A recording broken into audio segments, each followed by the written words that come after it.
contact avec la patrouille dans la rue de la Gare, où je me rendais pour aller chez mes deux autres copains, et j'étais seul.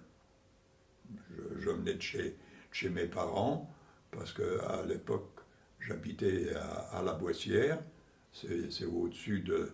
C'est à côté du premier rond-point sur la route de Glos, La Boissière. Et c'est là que j'ai rencontré la patrouille britannique, et dans mon meilleur anglais possible, je dis que je venais les aider. Le lieutenant Hoodle parlait mieux le français que moi je ne parlais l'anglais. Alors on a fait la patrouille telle que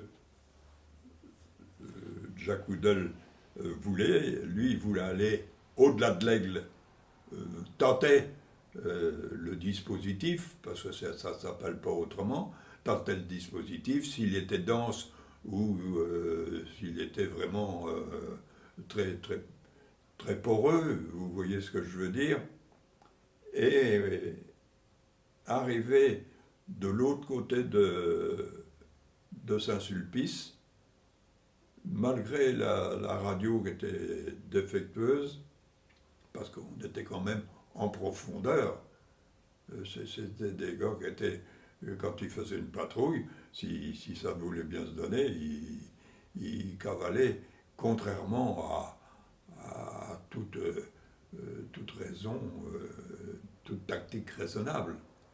Alors on a fait demi-tour en passant par la route qui passe maintenant devant l'hôpital de l'Aigle, les pompiers, pour regagner la route de Saint-Évroult. On est tombé sur des arbres abattus.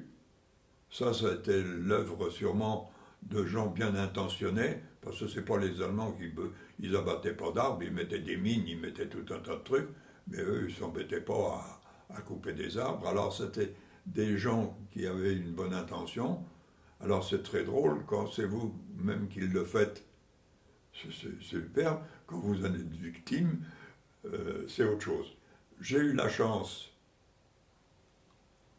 tout au long du truc, tout au long de cette petite promenade, un fermier, alors on a fait demi-tour, on ne pouvait pas passer, un fermier qui avait vu quelque chose, qui était sorti pour boire, moi je le reconnais, je lui dis, vous venez avec des gens, des scies, ce qu'on appelle un godardard, hein, c'est une scie pour deux.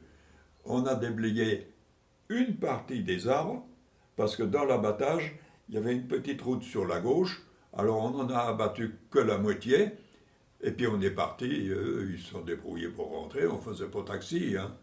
Alors sur notre promenade, j'ai bien dit qu'on avait essuyé 2-3 tirs et ainsi de suite. Derrière nous, il y a un des obus de char qui a écorné une maison, mais ça, vous savez, c'était courant dans ce genre d'opération. Enfin, moi j'étais quand même dans une position un peu délicate, parce que leur véhicule n'était pas prévu pour un autostoppeur, et moi j'étais sur le couvercle, ou tout au moins sur le capot. Et puis après, je me suis retrouvé au PC du régiment Innsofcourt, à Touquet. Alors là, j'ai découvert un mot, c'est le débriefing. J'ai été emmené et présenté au colonel qui était là. Le lieutenant Hoodle a fait son rapport, où il s'est trouvé qu'ils ont consigné et mon nom et mon adresse. Et c'est ainsi que, en 1946, il a retrouvé mes coordonnées et il m'a envoyé une première lettre que je garde bien sûr précieusement, où il me disait qu'il serait heureux de rentrer en rapport avec moi.